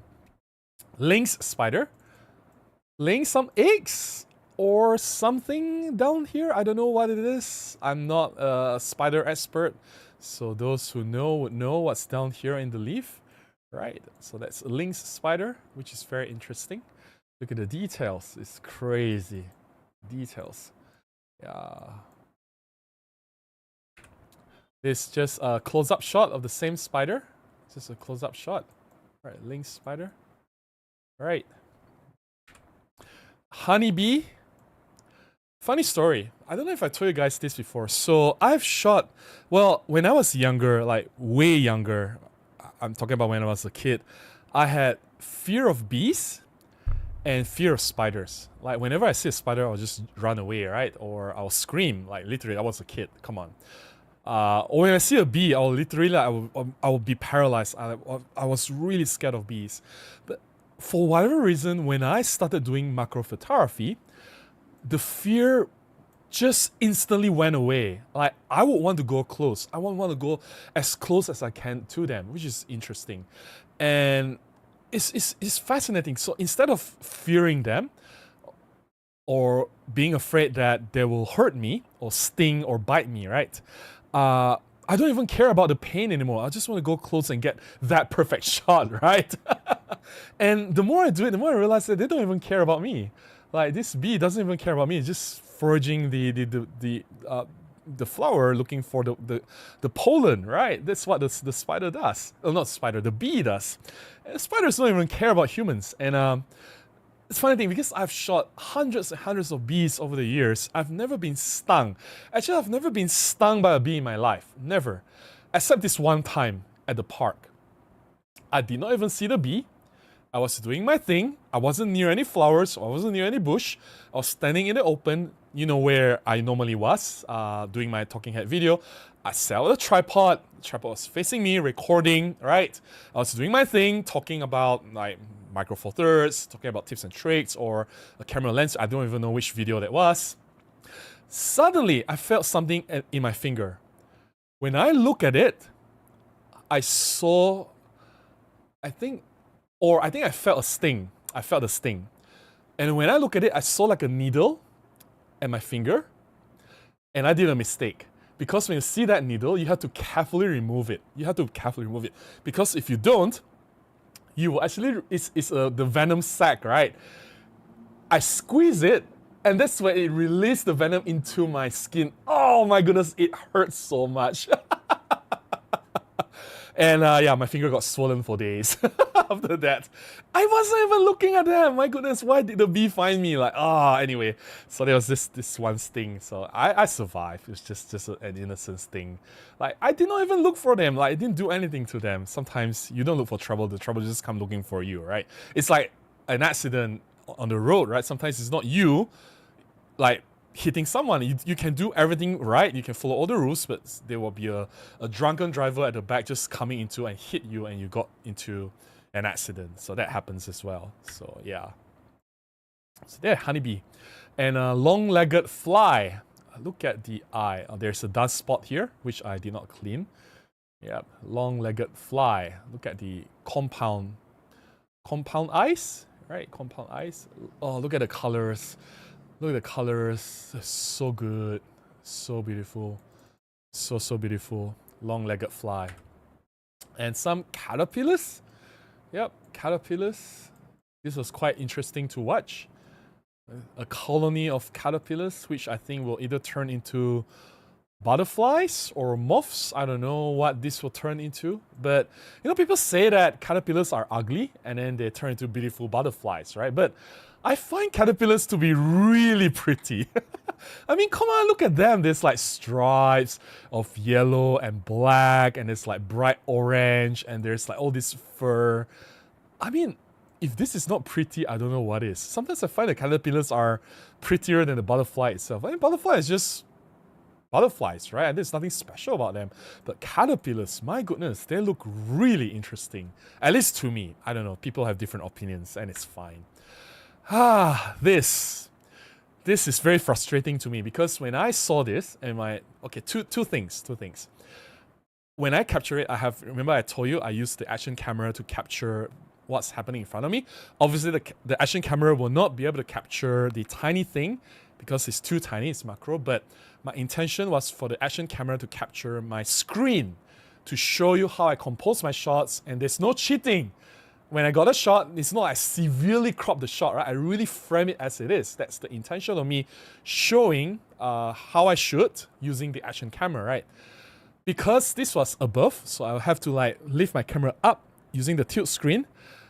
Of course, I tilt the action camera up, but I did not tilt it high enough to capture the screen. So this shot was actually outside of my framing. The screen was outside of my framing, unfortunately. That's one frustration. Second frustration was I wish I have arrived at least a few minutes earlier when the head of whatever this mantis was eating was still visible, because the head is completely gone by now. Like, at least, I mean, that's just the body, right? Like, or whatever that's remained of the body. I wish the head was around.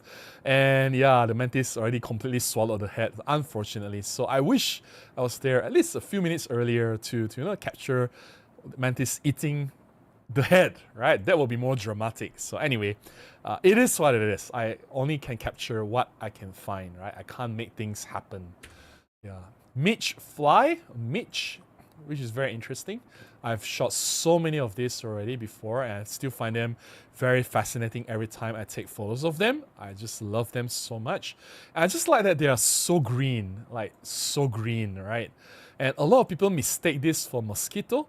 The difference between Mitch and mosquito is that mosquito's wings will be as long as the body, the abdomen, or longer. So if you see the wings are longer than the abdomen, that's a mosquito. But if the wings, if they are shorter than the abdomen or the body, then it's a Mitch. That's the difference. And Mitch, they don't bite humans. They don't care about human blood. But mosquitoes, obviously, they do. The female, especially, yeah, they do. So, and they carry diseases, right? Like dengue is actually dangerous, can cause like death if you're not careful. Jumping spiders, of course, jumping spiders. And in my coming video, you'll see that the spider never stayed still. It just keeps walking, like keep jumping around, like keep moving around, like just doesn't stay still. So yeah, jumping spider. This one is very pretty. I love this one. So pretty. Look at the eyes. Oh, so cute. I love jumping spiders, and if you're not careful, sometimes they just jump on you, right? Jump on the lens. I'm sure if you're a macro shooter, you have experienced that before as well. And I can't remember what bug this red pumpkin beetle, if I'm not wrong, right? This is where focus stacking will come in handy. Then you'll see the wing will be in focus. The wing is, of course, a little bit out of focus, but I don't care. I still think it's a good shot. I can see the legs are in focus, the face, the eyes in focus, the neck, just the part of the wing part is a little bit out of focus. Doesn't really matter. This is really tiny. So yeah, what is this? I can't remember what this is. Rice bug. Rice ear bug. I think rice ear bug, if I'm not wrong. Yeah, the rice bug. This is a rice bug. Although there's no rice here, but this is a common rice bug. It's a pest that can be quite destructive to the paddy plantation. And Catidid grasshopper. Catidid grasshopper. Look at the body, which is very interesting. Catidid grasshopper. Did the grasshopper lose some legs? Just only count 2 legs on this side, right? It could have lost 1 leg. Oh, poor grasshopper. Like you can see there's like 3 legs on the other side, and it possibly lost 1 leg on this side. Poor thing. And of course, there's butterfly, right? There's butterfly. This butterfly is quite small, really, really small. And I love that you can see that it's trying to sip from this flower. And even the flower is quite pretty, it's purplish. Yeah, I always love this butterfly. Of course, there's butterfly in the park. That's it. These are all the photographs that I have to share. I would say the favorite of the day would be this one. Unfortunately, it could have been better if I can see the head, but I still like this because you can see the mantis brutally chewing off another insect. That's what mantis would do, right? They usually would hunt their prey, and yeah, that's why I call it. Well, the prey in the praying mantis is different, but hey, there's a prey on the praying mantis. So yeah, and this as well. I love this caterpillars. I don't see this a lot. Yeah, probably will see them again in the future. And well, always love dragonflies. And this red stainer cottonbug. Yeah, I thought they looked a bit unusual. Well, I looked up Wikipedia and it seems like it's not dangerous, but hey, anything this bright, usually it's nature's way of telling you to stay away and don't touch them.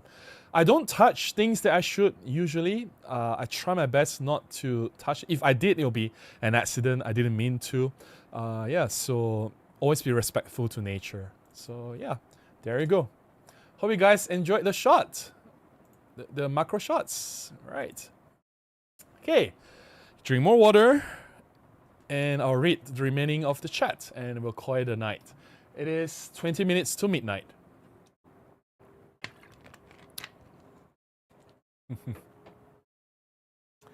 Yeah.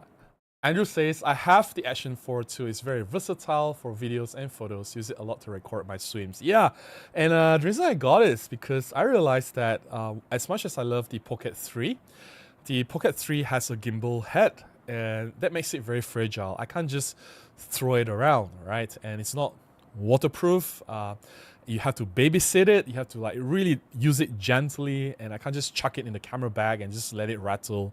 And I can't drop it, obviously. So I want something more rugged that I can just throw around without worrying that, oh, it will hurt the camera, right? So that's where the action camera comes in. And I just wanted something that can be mounted on myself. I know that there are newer solutions that will work better, like the, what was that? The DJI Nano, if I'm not wrong, the Nano Action or Nano Osmo something, or the Insta-One 360 Go. Insta 360 Go, something that's the tiny thing, the magnetic thing that you can mount on your chest. But those things are also like 1,700, 1,500.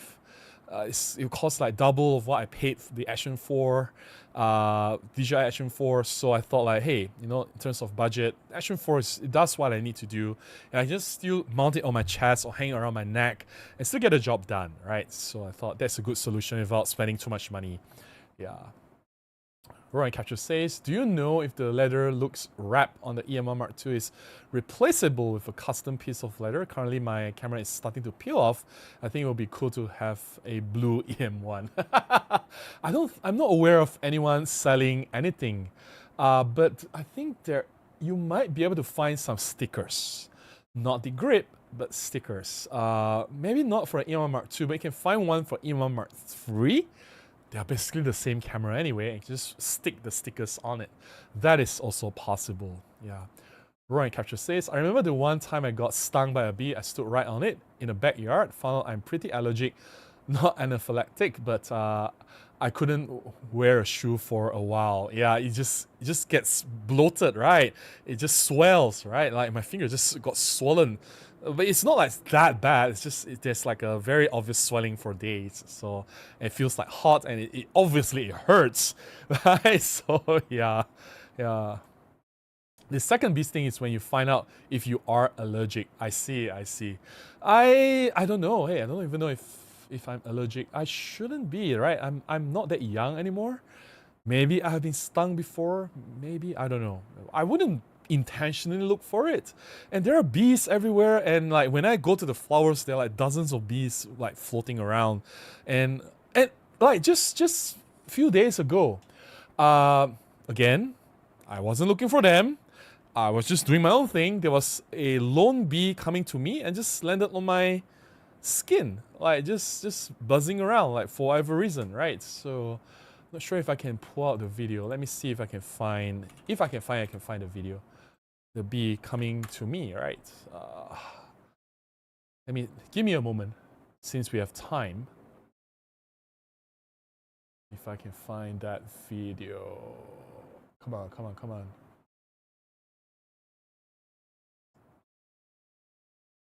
Okay, I found the video. Let's see if I can download it. Okay, I downloaded the video already. See if I can play the video. Okay, let's go to screen. There, that's the bee. Sorry, I recorded in vertical format because I was holding a phone with one hand, and that's the bee on my elbow, on my right elbow. So, like, seriously, they just came looking for me. Like, yeah, I was obviously sweating doing my video. So, yeah, there you go. I'm not kidding. So, yeah. You guys are talking to each other. No worries. Andrew says, one tip on the Action 4, get a screen protector, tempered glass for the screen and front lens. I've cracked the front lens. Woo! cracked the front lens several times. Oh my goodness. And the protector protected the original glass. This was not my first time using an action camera. I have had several action cameras before. So I don't use it as an action camera. I use it for vlogging purposes. So while I expected it to be more rugged, I don't abuse it, if you get what I mean. So yeah, I understand your suggestion, but I've never used any screen protectors on anything, not even on my smartphone. So I don't really care about those screen protector thing, except for maybe the Charmera. Yeah, mine is starting to get scratches as well. That's a different problem altogether. So yeah. Roger says, great detail on the B. Yeah, I mean, that's Olympus 60 f2.8 lens, right? That's why the macro lens is so amazing. You get really sharp, you can get really close, and you can zoom in all these details. That's what makes macro photography so fun. You can see all these things that our naked eye cannot see, right? The Great Vanzini says, our bugs are pretty boring here in Oregon. Yours have more color. But having more color means they are more dangerous as well, right? Like, I don't even know if I've told you guys this before. Let me find back the photograph that I've taken recently. There's this one bug. I don't know if I told you guys this, but I wanna say it here. Let me see. I shot this quite recently. It's an assassin bug. Yeah, it's this photograph. Let me just bring it down. Okay. Not sure if I told you guys this. Okay. If I can get to the Windows screen. So this bug. I think I've shared this during the live stream, but I don't know if I talk about this. So there were so many of this bug at this park nearby. It's called an assassin bug, right? It's not that large, it's quite small. It flies around. It can fly, mind you, it has wings.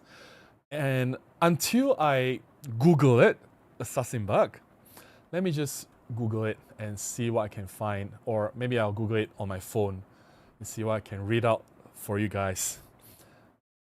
Let's see. Give me a moment. Firing up Google, assassin bug. Okay. It is actually quite dangerous. So it's called kissing bug bite. And it is quite deadly, right? So it causes a disease called Chagas. I don't know if that's how you pronounce it. Chagas. Chagas, which can be deadly. Spread by the kissing bug or this assassin bug. The disease can cause heart failure and cardiac arrest. I was like, what the F?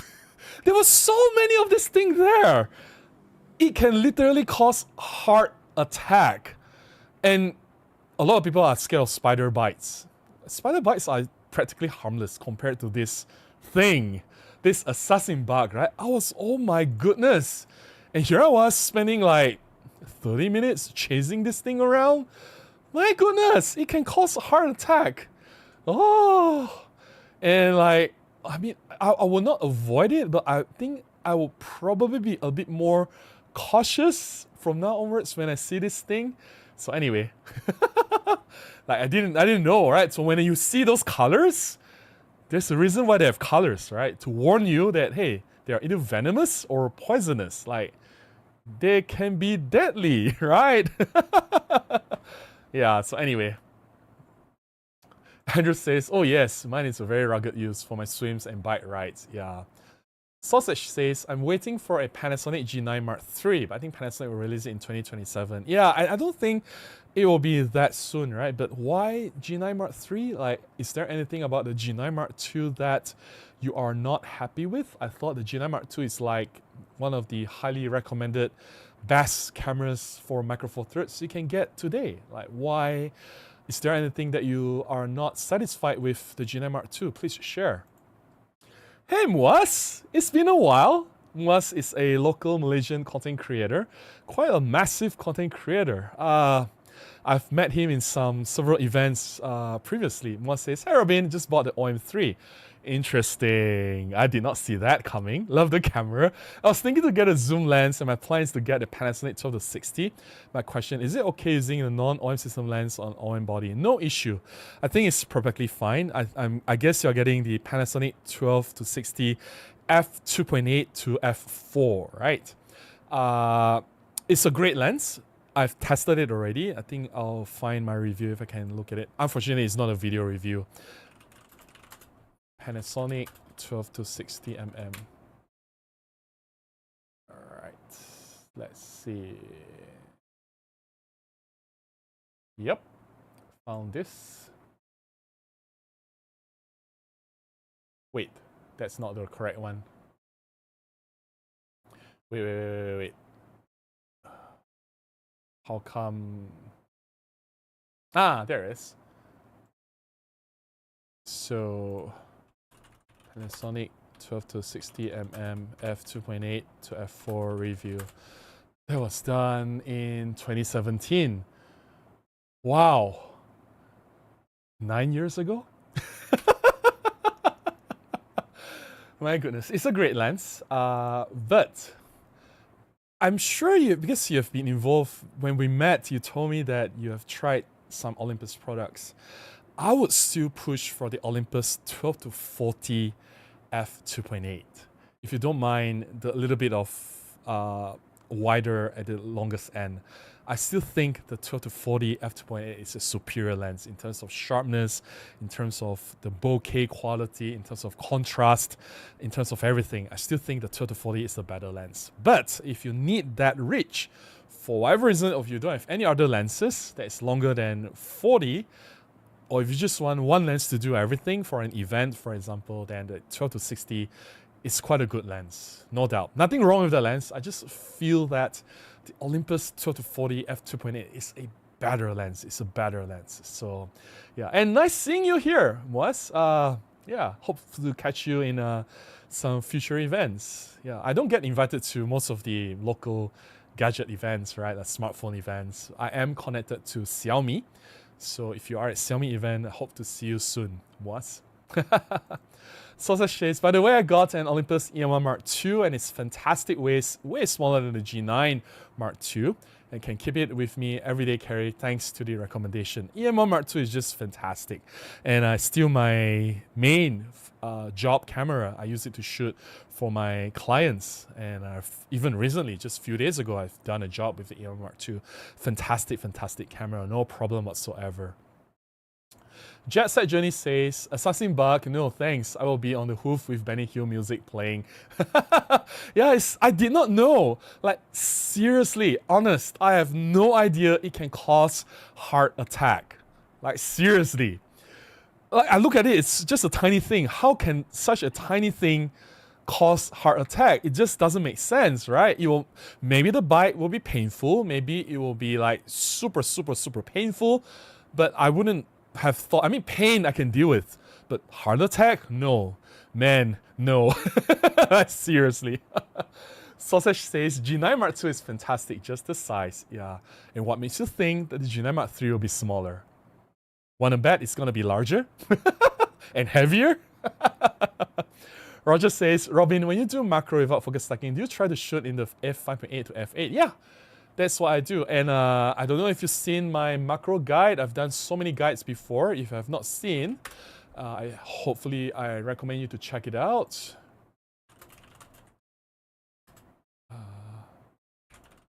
Let's see. My simple technique fully explained 6 years ago. Man, I am actually doing an updated macro shooting technique video. Because it's been 6 years, right?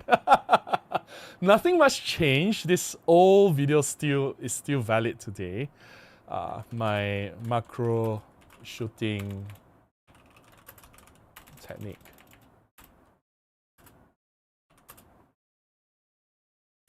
Yeah, so Roger, if you have not seen the video, please check this video out. I share everything in that video. What lens I use, what camera I use. what diffuser I use, my technique. Back then, I was still actively using a single-handed, like one hand holding the camera and lens, and the other hand holding the flash. I fire the flash wirelessly. Sometimes I still do that. Just these days, I get a bit lazier compared to last time, so I use the AK diffuser that was sent to me by Emily Taupin. I still honestly prefer the output from the wireless flash technique. I also talk about all the settings. I list down all the settings that I use for my macro. Every single setting, like shutter speed, aperture, ISO, flash power, everything, right? Into autofocus whatsoever. So check out the video. I don't leave out anything. I share every single detail. Like, that's what I do. Right? I'm not like some people, they'll hold back some secret techniques and ask you to pay for it, right? In the advanced courses or whatever. I'm not that kind of photographer. I share everything with you guys. So yeah. Chad says, I fear ticks more than spiders because of the diseases they can spread and how stealthy they are. That's true. That's true. Yeah, but this is heart attack. Like, if you're ticks, when you get the disease, you can still deal with it later, right? Like, you can be hospitalized and they'll treat you, right? But if you get heart attack, you may not even have a chance to reach the hospital if there's no one nearby. Like, what are you gonna do? Like, seriously, and you might not even be able to dial like for emergency help or whatever, right? You just collapse and die. And especially I do my inset macro alone. There's no one with me, right? Like, what the hell? No. Yamua says, thanks. I think I like the macro capability of the Panasonic. Great recommendation. I'll check it out later. Thanks. Macro. Let's see how close it can get. I don't remember it being able to do macro though. Panasonic. I could be wrong. 12 to 60 mm. Magnification. Let's see. What can it do? It can go to 0.3 times magnification. Say Olympus 12 to 40 mm magnification. You get the same magnification though with the Olympus 12 to 40. Exactly the same, 0.3. Right, 0.3, 0.3. No difference. Yeah. So if you get the Olympus 12 to 40, if you care about how much magnification you can get for the macro capability, right? Both lenses give you the exact same magnification. I'm not kidding. So yeah, there you go. Sausage says, have you done some macro with microscope optics? Any recommendations? I did actually. My friend actually worked for a Panasonic factory. Not the imaging factory, yeah. They are doing other manufacturing for like refrigerator or air conditioners or other things. Nothing, like completely nothing to do with cameras or lenses.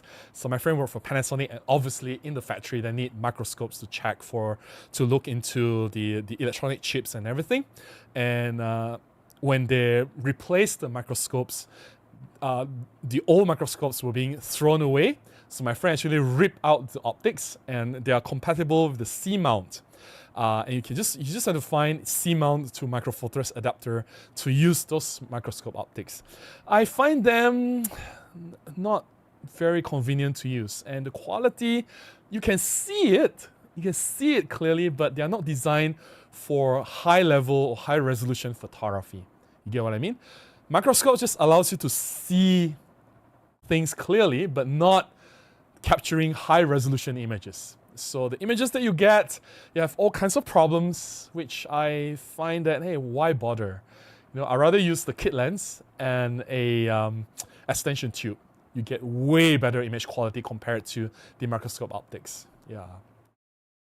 No worries, Roger. I share what I can. All right, time check. It is 2 minutes to midnight. I'll wait for a few more chats before I close this session.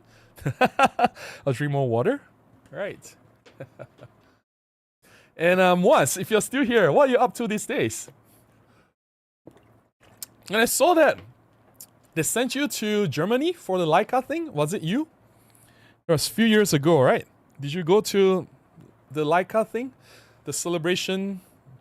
It's pretty dope. I'm glad they sent you there. It's pretty cool.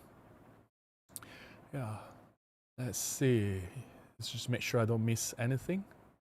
Oh, I hope I didn't see wrongly. Sorry if it wasn't you, Moaz. Yeah. And Moaz is like, It's pretty cool because I bumped into him and he came to say hi. Though his subscribers is like, he has way more subscribers than I do. His YouTube channel is way bigger than mine. And he's massive. He's like way bigger than I am.